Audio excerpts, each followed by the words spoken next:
Hi, my name is John Matthew Lindsay, and I did my project on the Folded Map project by Tanika Lewis Johnson. I thought this was really incredible. It was very thoughtful and it was provoking.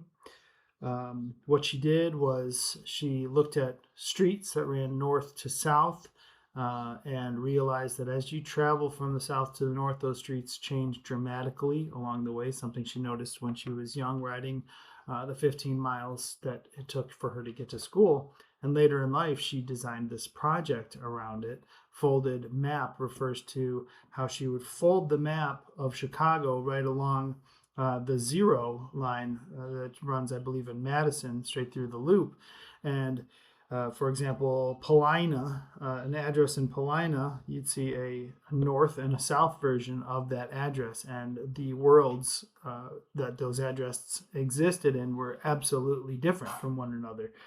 And she would take photographs and videos to highlight these differences in an art project that was also about bringing social awareness to the inequities that surrounded these neighborhoods.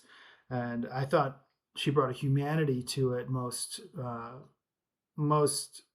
poignantly through her interviews, where she took what she called address twins and found people that lived at, say, 6500 North Paulina and 6500 South Paulina, and introduced them to one another and asked them questions, and just listen to the conversations that took place between these people that showed how different their worlds were, and what they had available to them and how they came to live where they came to live. And it was very eye-opening.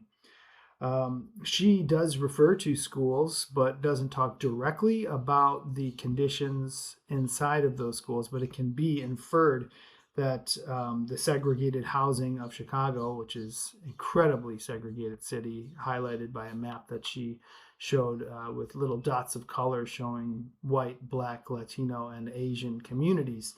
It was very stark, and that the segregated housing is going to naturally end up being segregated public schools, and that these schools are going to be funded from the wealth or lack of wealth from the tax bases collected from those local areas.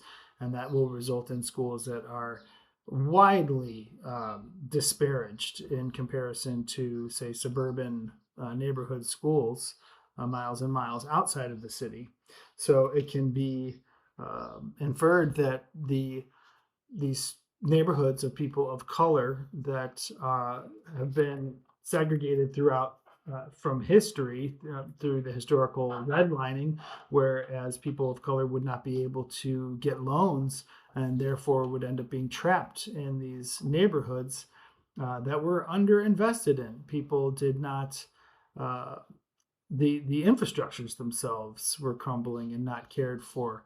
You wouldn't see nearly as strong of a business corridor in these areas. So the opportunities um, in the financial sector were not there, and so the property values shrunk.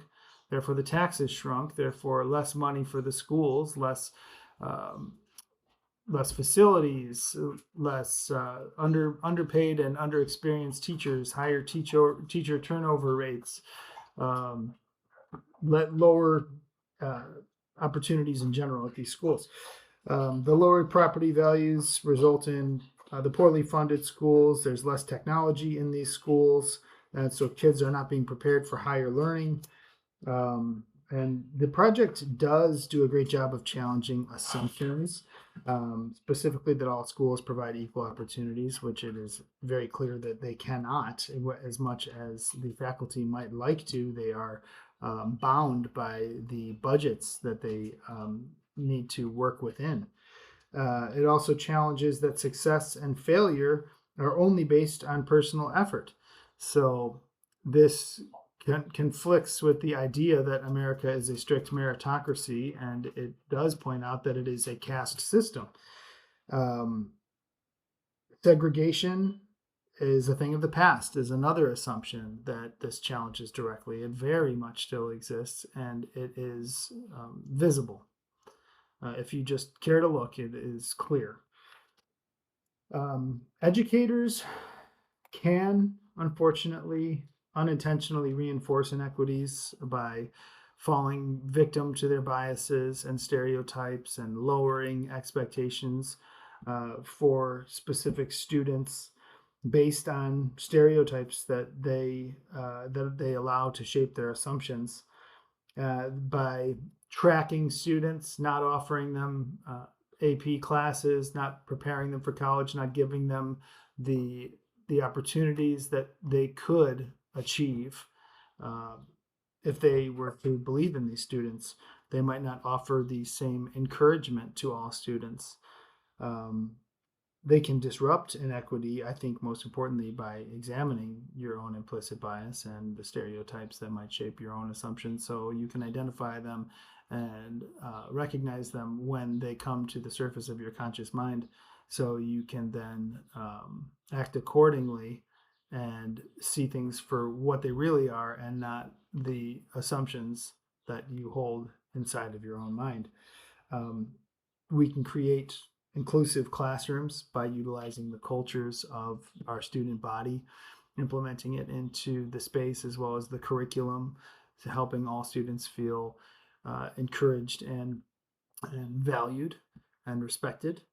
We can also hold high expectations for all students and give all students the encouragement and support that they need in order to achieve their goals. And we need to fight for social justice. We need to examine the systems that are in place and figure out what dominoes need to be tipped over in order to make real change happen, whether it be at the local, the state, or the federal level. There is so much that needs to be addressed. So, once again, this was an overview of the Folded Map Project by Tanika Lewis Johnson, and I thought it was absolutely fantastic. So thank you for listening and enjoy the rest of your day.